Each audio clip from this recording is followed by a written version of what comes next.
We're live here at the Home Depot. You guys can hear me. I hope so. I've got my microphone connected and just waiting for Pablo to jump on here. We're at, if you're just joining us here, my name is Nick Valencia. I'm an independent journalist, and I'm live here outside of the Home Depot in Cypress Park, which is another predominantly Latino neighborhood in LA County that was the site of the latest ICE raid. Within the last hour, suspected ICE agents showed up here, and according to eyewitnesses that I spoke to, indiscriminately started to round people up and take them into custody. An eyewitness told me that they asked no questions, they presented no documents, and saw people in their eyesight and basically just started detaining people who they saw. Those eyewitnesses also told me that those suspected federal agents remained in the area, circling around the area as a sort of show of force, act of intimidation, and that's how they interpreted it. So they are imploring people in the community to stay away from this area because they believe that there are others who are potentially at risk of being deported. Waiting here, we're supposed to go live with Pablo Manriquez from the Migrant Insider here. It says Pablo's internet connection is having a little bit of a problem, but we'll wait here for him to join here.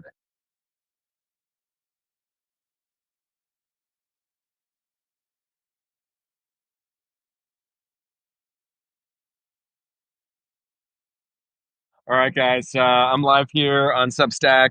This is the area where ICE agents, raided just a short time ago. This is one of the eyewitnesses who's being interviewed by the local news here. And according to this man, ICE agents showed up and indiscriminately started to take people into custody. They didn't ask any questions. They just started grabbing people who were here looking for jobs, day laborers. This is a member of the community next to him who's interpreting for him because he's a Spanish speaker only. But this is just about 10 minutes from where I grew up. This is the Home Depot that I used. We frequented this a lot growing up, and there's constantly people in this area looking for work. That eyewitness told me that these individuals were here having lunch, having a mid-morning snack when those suspected federal agents came here and just detained them. They grabbed at least one person here who was sitting here eating lunch, and then back in the area about 200 yards or so away, 300 yards away, there was an individual there who was also taken into custody. Let me see if I can get Pablo to get on here with us. Want to bring you Pablo as well. But really appreciate you guys. Anyone who's already joined here. There's a lot of fear, and I've been spending times walking through these neighborhoods. Yesterday, I was in Huntington Park, where there was a suspected, or not a suspected, but there was a targeted operation that they used explosives to blow open a portion of the wall. Miraculously, no one was injured because on the other side of that wall, according to the residents in the area and according to multiple reports, there was a small child on the other side of that wall who just minutes before the explosion happened was removed from that area and taken to a different room. No one was injured. The result, though, has left a stunning sort of quiet, an eerie quiet that's just hums through the neighborhood. I'm not trying to sound poetic here, but the birds sound louder in Los Angeles. There's fewer cars on the areas where there are communities of color. You can get quicker from point A to point B because there's a lot of people in hiding, and that's what we saw yesterday on the streets of Huntington Park in that block where there was a targeted enforcement operation. Um, we saw people who were clearly in hiding, peering through their windows, peering through slats of wood. There was an event that was happening that looked as though it was a birthday celebration, but there was no party. There was no music. There was no celebration atmosphere. There were people sitting on a bench, and when they saw myself and my photojournalist walk into the community, they quickly shut the metal gate because they didn't know who the hell we were, and they're suspicious. And that's sort of that's understandable in this time. That's understandable right now in this climate of fear where there are rumors of potential bounty hunters happening. There are people that are not, there's no warrants that are being shown by these suspected federal agents other than their tactical uniforms. People here are very concerned about who these individuals may or may not be. And we've had multiple instances. For those who think I'm sounding dramatic, there was an instance in Huntington Park where a man was taken into custody with fake documents purporting to be or planning to act as though he was an ICE agent. We're here where other day laborers have shown up, trying to be in good spirits, but they're also very curious about what may have just happened here a short time ago. Let's see if we could talk to an eyewitness. Señor, ¿puedes platicar con la gente un poquito más sobre lo que viste y lo que pasó? Would you? Oh, okay. We're going to give him a little bit of time here. He's talking to community activist, it seems, or an organizer, somebody here who's here to help out this area. We really want to bring you Pablo, but he's having an internet connection problem here, so I'm just sort of riffing. We were planning on going live just to talk about the latest, and what he's been covering there in Washington D.C., what he's been seeing there in terms of how politicos and how politicians are approaching this. A lot of this has sort of gone away. You remember this at the start of June. It was leading the newscast. It was in the A block. This was the top story. And then the strike in Iran happened, and information about this became very minimal. This stopped leading newscasts and national newscasts. It stopped being the lead in local news stories. But we're still out here. We're still in the streets. We're still in the communities because the story is not over. The community is still feeling the pressure, and there are still the tensions happening every single day, which is why we showed up here a short time ago. And it was about 9:45 that I started getting indications that there was a raid that happened here, and that there were individuals that were detained. And I showed up probably about 30 minutes after that. And what we see here now is the aftermath of what happened here. A lot of fear, a lot of confusion, a lot of trying to make sense of what just happened here. It happened all in the matter of about 2 minutes, according to eyewitnesses. They came, they did their operation, they did their job, and then they left. But then they sort of remained in the area, according to eyewitnesses, circling around this area, seeing if they can get anyone else. Let's walk a little bit away from here. Excuse me. Thank you so much. So it happened right back here, and what has resulted since then is members of the community, concerned citizens, organizers have also shown up here behind me to kind of get a sense of what happened, ask questions, and then you could see you have members of the media as well, getting their elements for their newscast here. But there is sort of a sense of like, what just went down? Did that just happen? It happened so quick that I think people are still confused about what they saw. And over there behind me, if you could see, there's a little tent over there where it looks like another group of concerned citizens have showed up. There's a lot of grassroots organizations that have lend their voice and lend their resources to helping out people in this community. We've seen people like Unión del Barrio, which is an organizing group that has been around since the 1980s, really be on the front lines of standing up to this ICE activity on the streets since the first waves. Centro CSO, which has also played a major role. There's also concerns because it is very, very risky, extremely risky for them to be involved. They feel as though they are being targeted. And there are several stories that we've seen over the course of the last week from members of these community grassroots organizations that have been targeted for arrest because of this characterization that they've been interfering with federal operations. The problem, though, that people get really, really concerned about is the definition of what it means to interfere with these federal operations. It's very lax. Is that physically getting involved and being a barrier? Is that taking a photo of suspected federal agents in a community and posting it online? Is that notifying the public to potential ICE activity in the area? How is the federal government characterizing that? I have even suffered some criticism, been on the other end. There we go, Pablo. I was just riffing Dude, here and vamping here about what's going on and what I'm seeing. But if you guys are just joining us, I'm Nick Valencia, an independent journalist, joined here as well by the man in Washington right now who is very, very well sourced, informed on this topic, and has covered immigration for, this is not with him, it's within him. This is something that he really cares about and has been sort of a voice for the streets, like I'm trying to be here in Los Angeles. He's been a voice for the people in Washington, D.C. Pablo, thank you so much for allowing me to join you on your live, man. I really, really appreciate it. no, thank you for getting it started. I didn't invite myself as a co-host, so now I'm a co-host. So yeah, no, here in Washington, man, things are intense. Yeah. So basically, there's what's called the One Big Beautiful Bill Act, which I'm going to just, for the purposes of this conversation, call the Republican mega bill because it's an enormous piece of legislation that has a lot of moving parts, right? The most public and discussed parts have been sort of like the reductions in health care that are coming through government programs, some of the tax cuts for billionaires. These have been headline news. What hasn't been headline news, unfortunately, is the police state that this bill funds to monitor and basically, it's basically it puts ICE on steroids. It's not just an apprehension sort of expenditure either. It's also an expenditure in technology, right? Through a system that is called Immigration OS that Palantir has told the White House will be ready by September, right? Immigration OS is this vast collection of data. I was literally just talking to a source in Los Angeles, where you are, who was saying that when she filmed the immigration apprehension or attempted apprehension of a Latina mother yesterday, a mother of two in front of her two children, one of the things that the ICE agents made sure to do before they left was to photograph her. And she was asking me, like, why did they photograph me? And I was kind of giving that some thought. We don't know Yeah. yet, you know? We really don't know. Anybody who's been in touch and in contact at all with the immigration system is now in a database, right? And that database admin, in essence, has access to at least request vast amounts of data that are not germane to the immigration system, like tax records and photographic evidence, to track people. So when they take your picture, that's a really interesting question. It's kind of like my mind popped to all these stories that we've covered here in Migrant Insider about what they're building and how that photograph could be leveraged in this immigration OS and broader system, because it's not just going to be about immigrants. It's also going to be about people who are close to immigrants, people who help immigrants, people who, I mean, potentially people who hire immigrants. Those guys always seem to get off.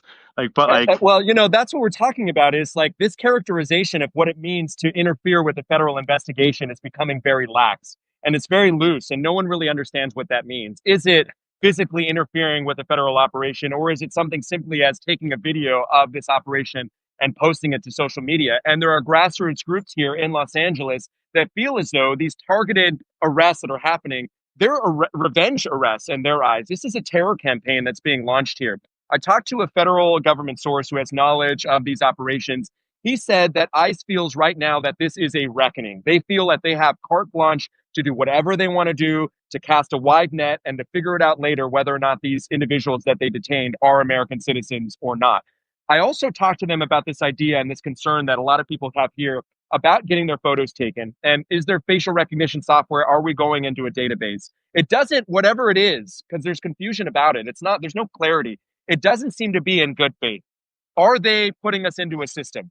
Are why do they need to do this? Is this a an individual agent who's just taking a photo because he's upset because he feels like he's going to be doxxed? Is that even the case, or is it something more sinister happening here? The fact is that we have no idea what's going on, but we have evidence of these agents turning their camera around and taking photos of these individuals, some of whom later end up targeted for apprehension. I was in Huntington Park yesterday.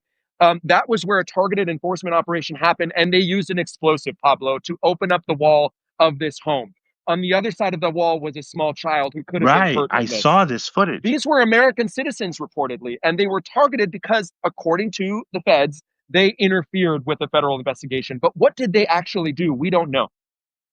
No, it was totally so that video obviously was remarkable because they used a breach charge, a strip charge to literally blow off like the door or the side of the house. And I think that like when we're talking about sort of where this is going, because that's what, I think it was Biden that said, don't tell me about your values, show me your budget and I'll determine it for myself.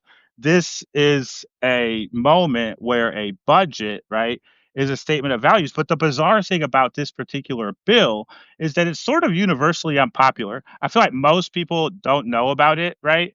It's not something that like people have really heard about. But the ones that do and are asked, like, it's like 3 to 1. Like, what? Like, is there anything in it for me? And the answer for the vast majority of Americans is no or something minimal, right? Like, yeah, you might get like a marginal tax break here that, tax breaks are tax breaks. But the big tax break that they have requested to raise the debt limit by $5 trillion for this bill. Like, it's crazy. And that's something that just they put in this weekend. So, and then the plan, it seemed to be, was to try and get it through during the weekend to like drop the bill, like the final text, just after the markets close on Friday and see if they could ram it through before the markets opened on Monday through like a votorama, an overnight Sunday votorama. That didn't work out now, but it's sort of like kind of one of these moments where it's like the next, especially for immigrants, because the funding for immigrants goes to 2029. But this is one of those moments that we're going to be looking back on for a long time, saying, "Man, how did we get here?" ICE was in Los Angeles in 2025. Now it's actively operating in these ways across, multiple American metropolises at once.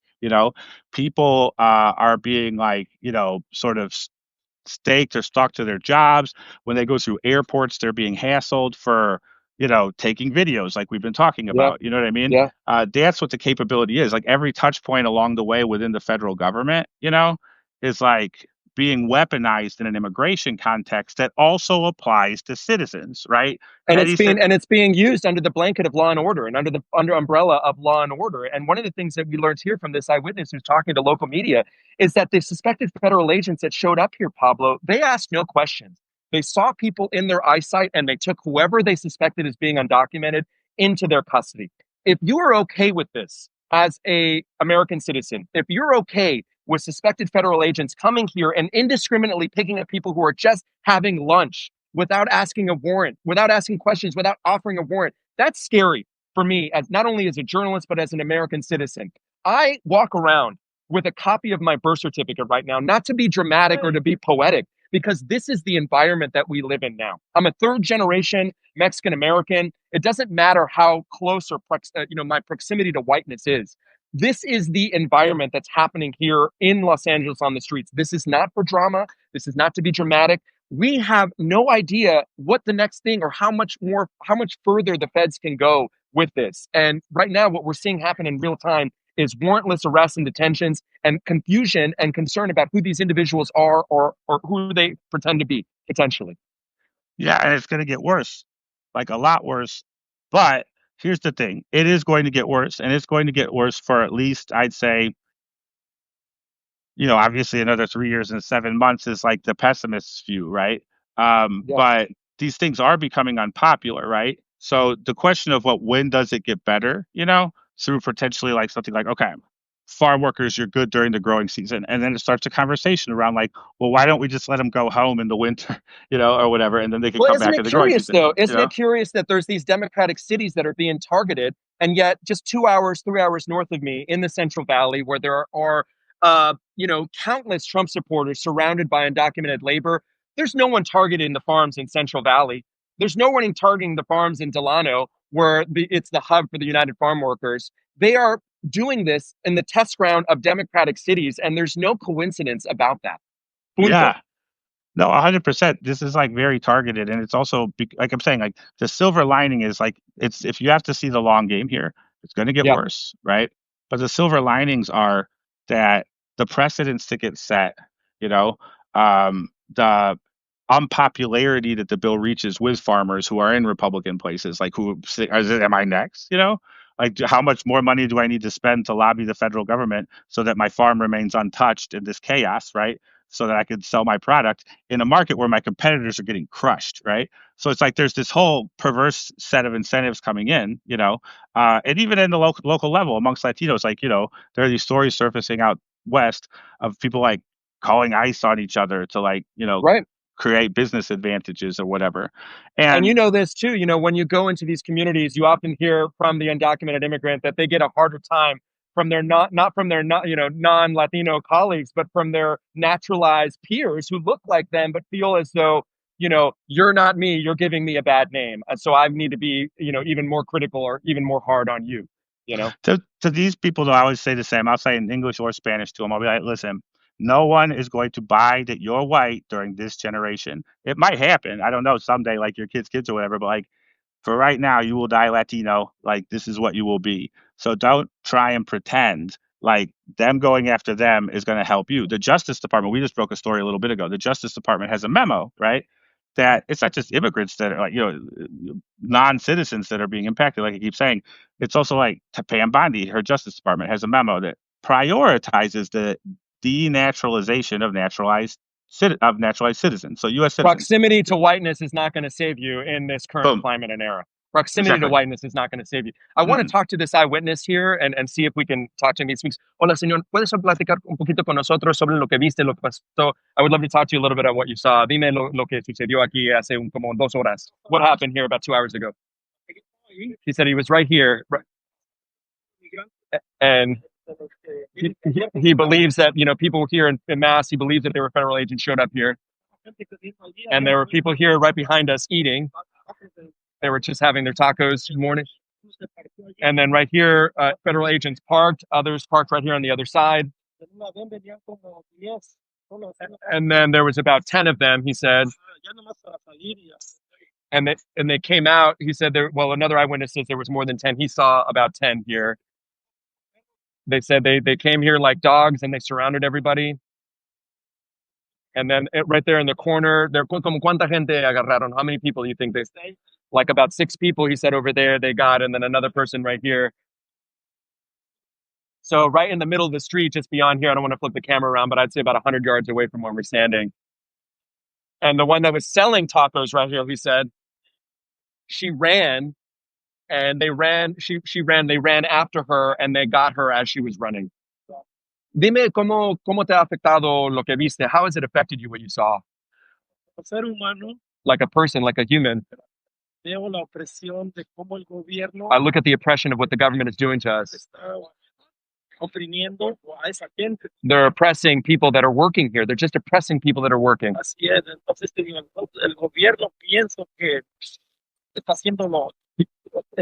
He thinks that the government is in error here, that they're doing this erroneously, that they're not in the right here, righteous. Why don't you go to where they're selling drugs? Why don't you go to where there are people that are actually doing bad in this country?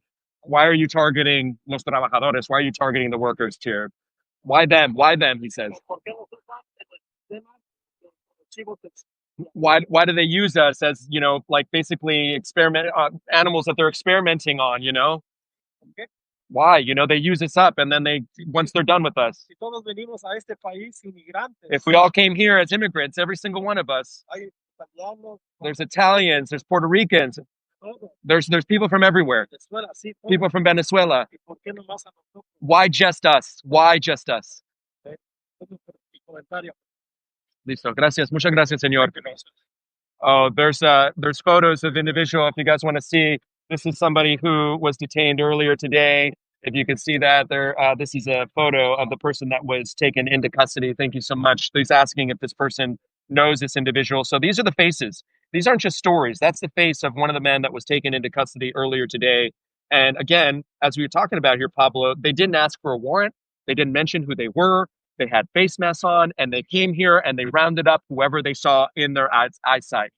And that's the situation here. Gracias, muchas gracias. Muy amable. Thank you so much. We're going to let him get, he's stunned, I mean, the looks on faces that we're seeing here, Pablo, are so similar to the faces that I see coming back home from conflict, from war. People are traumatized. They have this vacant look in their eyes, this haunted look in their eyes, these clear indications of post-traumatic stress. Again, this is not to be bombastic or dramatic. This is what's happening. This is the human cost of what is going on. And so when you look at this and say law and order, are you okay with suspected federal agents coming here with their faces covered, not giving any ID, not saying who they are, taking people into their car, and you have no idea where they're taking them off to? Man, the implications historically, culturally, for the Latino community in particular, this is going to be a scar that is potentially multi-generational. We think about sort of like the scar that Operation Wetback was, that Governor Pete Wilson was on Latinos in this country. The impact of this assault on Latinidad in particular, because I'm listening to it, I'm just like, man, he's speaking a language that we know, you and me, Nick, right? But that's not hitting gringo media, right? Which is why it's important for us to be out here, Pablo. That's what I added value, I feel like, in my broadcast network career is I would be sent down there, and these are stories and just numbers until you talk to the individual, until you're able to translate and interpret what they're going. This is a human being. This is a man just like anyone else. And this man-made construct of laws tells us that he's illegal, or that he's here and he doesn't have the same rights as we do, and he's not as much of a human being as we are, because this border was created and written up somewhere. I move in my life, and I try to move in good faith as a journalist.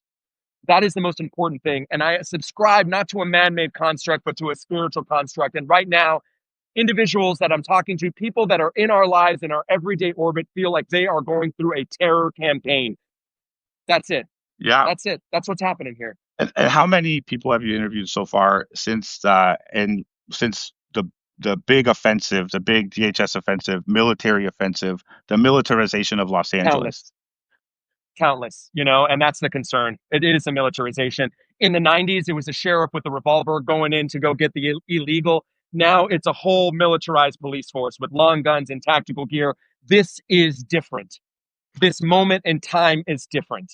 And if we are choosing to ignore this with our eyes, then we're on the wrong side of history, I think. And that's why it's so important for what we're doing right now as journalists right now, having these conversations. And what's your message to other cities that are going to experience this same type of militarization, especially Democratic run cities, um, all through the funding in the One Big Beautiful Bill Act? What's your message to those cities that haven't been militarized for immigration purposes yet about what's coming and how to prepare? Get ready. I mean, we're seeing this Los Angeles as a testing ground. This has been the headline from people that have a way bigger platform than I do. This is the feeling here. This is the sense that Los Angeles is a testing ground from what we're going to see here spread across the country, predominantly in Democratic cities. The point is to make people uncomfortable. The point is to terrorize. The point is to get people to self deport or make this such a chaotic environment or so scared and fearful that you might be next that you don't come at all. And so what's happening here in Los Angeles is going to spread. We're 6 months into this administration. You know better than I do about the count. You know, this who knows where this is going to go next, but the indications that we're seeing right now don't look good. No, especially even on Capitol Hill. Like, for example, Marsha Blackburn has a bill that would make it a federal crime to name an ICE agent, like to name an ICE agent. So I think about that in the context of reporting, and I'm thinking to myself, okay, we are seeing so much misconduct, like official law enforcement misconduct on video. And now that they're like hiring every Tom, Dick, and Harry, they had a job fair, DHS did in Chantilly, Virginia, a couple weeks ago. 2,000 people showed up. There were 1,200 job offers, right? So they're hiring people really fast to do these jobs. They're offering them things like $20,000 signing bonuses, $15,000 annual bonuses, all kinds of overtime, and the ability, the plane tickets to travel the country. If you're in the middle of nowhere right now, these people are coming out into these jobs and they're being told to do things that are totally illegal according to US and international law, right? Like, and the odd thing is, it's like, it's one of these situations where the trifecta creates, right? Where you can't, that because the Justice Department isn't going to prosecute the crimes of their own, right? In a dishonest one like this one, um, the DHS, right? Like, no one's going to prosecute them at all until Trump's out of office because Trump could just pardon the people before he leaves. So it's like, the only way to think about this thing in terms of like how does this swing back is in, like I say, a 3 year, 7 month timeline until the next presidential election, where the America will again have the opportunity to take a different course, right? The midterm will matter, right? Like in terms of like, Absolutely. because that's where you start the investigations, and then no one presses charges until after he leaves. It's like kind of like that's the vibe anyway on how Democrats. So there's this whole thing of like people feel like no one is out to help them or no one's out to like, and it's kind of true. The people who are like the most helpful in these situations are like the ones who are in sense like Anne Franking Incentivized, yeah. these. Well, they're Anne Franking the migrant into their lives to protect them, right? The way that the persecution of Jews and gypsies and so on in Europe were had to harbor their neighbors. And those, I believe, history will look upon them, right, I as the know. ones who did the Catholic thing in the era of Pope Leo, right? So that's the way I kind of set there. It's just like, okay, well, I see that like this has to get better at some point. It just might take a while. But if the long arc of history teaches us anything, if there are no consequences at the end of the day for these actions, right? Um, yeah, it just happens again and again. Like, you know what I mean? Which is why accountability journalism matters. And you know, the last thing I want to say, let's put the legality aside for a bit. What happened when we surged and we just basically hired everyone in the US military? You know, what happened during those points where we said, hey, we're just going to take anyone right now? And if we're doing that similarly on the streets with these federal agents, what kind of skill set are we getting? What kind of approach are we getting to law and order? You know, that's a concern, and those are big question marks we have. Pablo, I'm so grateful, man, that you had me on. I'm so No, proud of the thank you work for that being you're here. doing. I Our learned first, so much. This is our first live. yeah, no, this This is is our so cool, first man. live. And if I could just drop a plug, guys, you know, again, you guys, some of you guys might know me. I'm Nick Valencia, an independent journalist. I left CNN after nearly 20 years. I'm launching a live show on Substack in the middle of July. We're going to have an ensemble of reoccurring guests here. We're going to be doing it big. Pablo, I hope you join us for that. I hope you're Yes. on my show, Nick Hell yeah. Valencia Live. If you guys want to go help out and subscribe, I'm support there. independent journalism, what I'm doing out here on the streets of LA, go to my news Substack, Nick Valencia Live, Nick Valencia News. And again, thank you, man, so much, Pablo. I appreciate you, homie. Cool, man. Thank you for joining. Lots of love. Bye, Yep. guys. All right, so it's now just me, and we are on in my art studio. I'm about to go to the Senate to ask questions. Big question I have for the Senate right now is just sort of like explain to me in detail how the current policy baseline in the One Beautiful Bill Act like is a blowing up of the filibuster, whatever. You see all these talking points in Twitter and stuff like that, but are the implications for when there is a Democratic majority and or Democratic trifecta? Like, what are the implications here for like what the Republicans did today to disturb the processes of the Senate? That Democrats would ultimately be held accountable to follow the same course, right? So Democrats like Ruben Gallego from Arizona, Democrats like Alex Padilla of California. I think there are a few of you from California watching right now. You know, they're saying that this gives them the opportunity to pass immigration reform. So I want to know how now on the record, right? So that everybody knows moving forward how Democrats are going to pass immigration reform. I think that's an important story. So that's what I'll be asking about. Thank you, Annie. Um, and yeah, thank you for joining us live. We'll do more of these. This was super fun. I'd never done one of these before, like initiated one, so sorry for being late to it. But yeah, be sure to subscribe if you haven't already. And it's $5 a month or 50 a year. You know, it's cheap. You could, in many cases, expense it to your offices. And yeah, thank you for joining. Let's do this again. Peace.